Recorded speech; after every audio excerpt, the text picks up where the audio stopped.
Hello and welcome to Budget with Brian, and today I am going to show you something that I have just bought on, I think it was eBay, but they're probably available on Amazon as well. It arrived from China. What are they? So I've just been doing some siliconing, and the big problem with this is you only do a little bit, and then you potentially run the risk of losing the whole tube, going off, or at least the tip.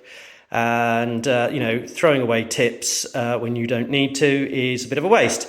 So I found these. I was really looking for something actually that just screwed on the end here, but there were so many different thread types and so on.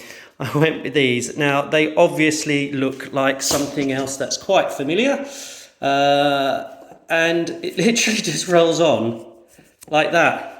How awesome is that? They were super cheap. I think they were a little pack of, I think I've got 20 here. Little pack of 20, I think cost me about £4 or something, delivered. But what a neat little solution for keeping your silicone fresh and safe.